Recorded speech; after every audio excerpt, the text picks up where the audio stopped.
All right, folks, been a little while since we've done a video, but I think I have the storage now where I can go back to doing regular videos. Anyway, this is Gerard, greening my small portion of West Texas, and I guess I got to reverse the camera to show you what I've been up to. So, the priorities right now in spring is planting. Obviously, that's number one, getting your plants in the ground and getting them irrigated.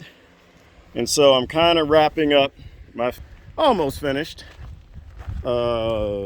automated irrigation setup. And so what you have are 300-gallon totes. That one's not full yet. You can see she's not hooked up yet, but they're all hooked up in tandem. And the main reason why is because I want to make sure the heights are close to being the same, because I found at the lowest height, which is right here, that was enough pressure to push the water through the hundreds of line of drip irrigation I have set up. Oh, there goes one of the new wolves. Yeah, I had to get a new wolf. That's I had two of them actually. That's an Akita mixed with a hound dog, and here comes the other guy.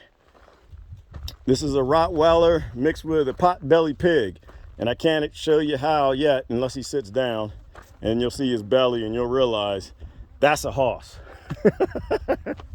Anyway, so the way this is going to be automated for right now, again, I took reclaimed PVC pipes I had from pond building. I'm just reusing as much as I can, so it looks a little rough, but it works out.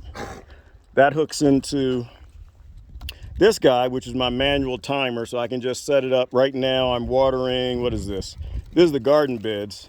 So I'm gonna water that for maybe another 30 minutes, and I'll switch it over to the trees, or tree and garden. And the other lines, this is the trees on the northern portion. That's to refill the pond. Eventually, all of that's gonna hook up into an automated unit I have down here that will go down here as an app that I can control from the phone watering. The reason why, once again, when you're greening the desert, you wanna get everything set up. And you want to set up automated watering so that it's constantly watering the beds. And there's nothing you got to do on this implementation but refill the water, assuming you don't have enough stormwater runoff, which brings us to the greenhouse. Doesn't look very green on the top of that house anymore. I'll show you why. Apparently, so the funny thing about being out here and working by yourself mostly is, one, everything goes slower than you think. Two, you really got to think a lot, and you got to get good at just makeshift. So I finally gave up on getting greenhouse fabric, which is my original design. It's not going to happen. I've ordered it a few times and I didn't get it, mainly because I think it comes from China, so nobody has it. So I've actually been getting this shade cloth, which is just like household grade shade cloth, which never blocked out enough sun. The greenhouse was getting 130 until I put this on here, and then it'll get about 120. This is just one big, horrible tarp, but it's blacking out the greenhouse. So I expect that level of darkness will stop the 120-degree days, and I don't expect it to get any warmer than what it is outside. And with a little bit of sun that comes in through this area, the geothermal tubing should take care of. There's a geothermal out there. So I got, what do I have? I think I have about 150, 200 feet underground. Of course, this has got to get buried all the way up to the intake over there, which would be my next 100 feet. However, I'm going out a bit further with that. So I went out, what is that, about 75 feet, and then I'm going to snake up to the next swale. So what I did right here, this is actually going to be a swale. If you're familiar with them, if not, look up Jeff Lawton. I think he explains them the best. They're not actually pronounced swales in Australia. They're swales. And I'm fine doing swales or swells. Both of them work. But anyway, so I have one 75-foot section already buried. And you can see the back of the pipe coming up way up there. And here's the next section. Now, mind you, I didn't get down 6 feet, which is what you want to do. I only got down about 2 feet, 3 feet in some sections. But then I'm piling another 2 feet of earth on top of it, because this is going to be the mound for the swale. So that's what I'm doing with the backhoe right here, which has an issue. Unfortunately, I broke one of the clevis pins, and I got a makeshift pen, but that's not going to do it. That'll do some digging, but that'll end up ruining the machine if I mess around with that too much. So I actually, instead of doing the makeshift on this pen, which is what I did up here, which actually lasted for many, many months, I'm not going to do that again.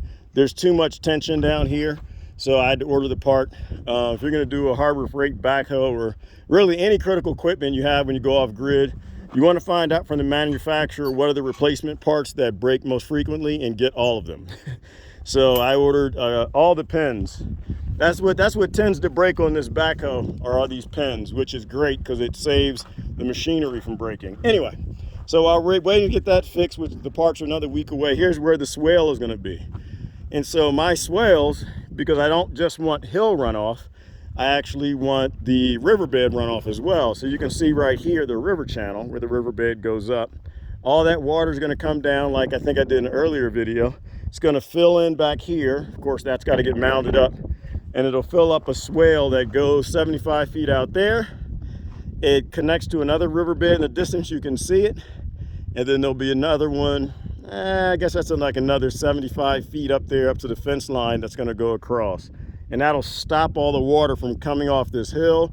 It'll get it to soak into the ground, and now all that rainwater will end up very slowly coming down into what you can see maybe in the distance is the weird looking trees that are growing. There's fig and peach and plum and apple and pear and a bunch of other stuff. Oh, and there's corn also. In fact, you know what? Let's go check the corn real quick. Seeing how I've got space now, I can do a little longer recordings. Of course, our domestic wolves and the cattle are leaving lots of nitrates around. It also is rattlesnake season, so that's a lot of fun. However, I've got fencing to kind of keep them out. And so I've got just 2 rows of corn right here. I think this isn't the strawberry. This is peaches and cream. And so all I did was, tied into the drip line, which comes down here. And of course, I think, what is that? That's my demon pumpkin, I think. But anyway, comes down. So these are very helpful. This is like just a little bit of a ball valve, only because this section, the corn is a little further downhill than the trees over here and the gardening stuff. So that adds just enough pressure, which, everything is getting your pressure right.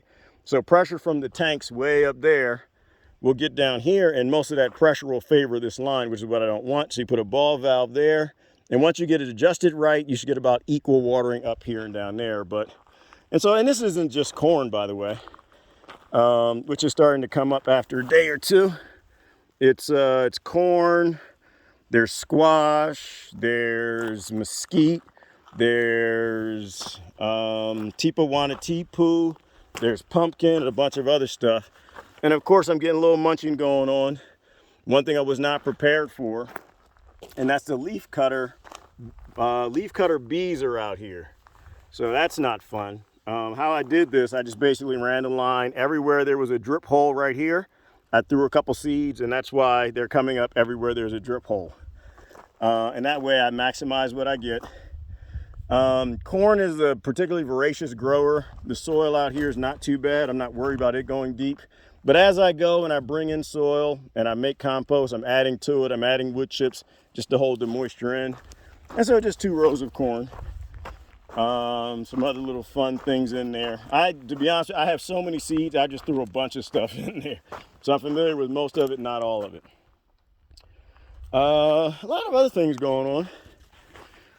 But I mostly wanted to, so we'll go take a look in there. It looked pretty dark, which is great. It's affecting too many things that it gets so hot in the greenhouse. I got a lot of mother plants in there that are struggling, like my avocados, which I don't want to lose. 2 of them I've been growing for over 7 years. So cooling it down in there would be great, which is pretty odd because I thought the avocado wouldn't mind the heat as much as some of the other plants, but they're also a little taller. So, and here's my help. Appreciate it, that's puppy girl, which is okay. It's okay, girl. No, you can sleep. Don't get up. She has the night shift for the most part, and she's the one keeping an eye on the little puppies. I got the day shift.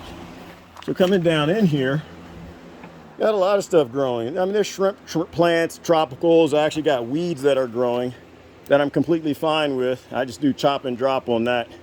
A lot of weeds are nitrogen fixing, so I'll just break them up, drop them, and it bushes out, which provides a little bit of shade. And so there's greens and there's peppers and stuff growing up there. I got a few trays I'm working on. Chevalier, can't eat that. Other things growing in here.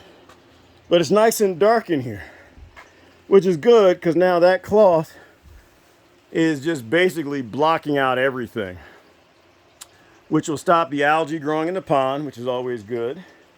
The frogs are already under. I'm gonna try to feed the koi. I think they're scared now. They've never seen it this dark. But I also got the tilapia in there. Now they love the heat. Yeah, you can see some of the tilapia coming out, and they're not as scared. The koi, they've never seen it this dark in here, so they'll hide. So a lot of things to do in here still yet. I've got to get the kitchen done, which is why that's not a kitchen. Those are just tables and stuff. You know what's funny, what loves the heat in here is that lantana. She took off, she loved it. The bougainvillea is done flowering, she loved it in the back. This one just started flowering. This area over here, which I have not finished yet, will be excavated. And that's where the kitchen will go. But of course, I'm still working on all of that. And so the kitchen will go over there. And that's about it. Still got to finish the cob house. Again, it's not a it's not something that was a priority. Oh look, the koi are coming out.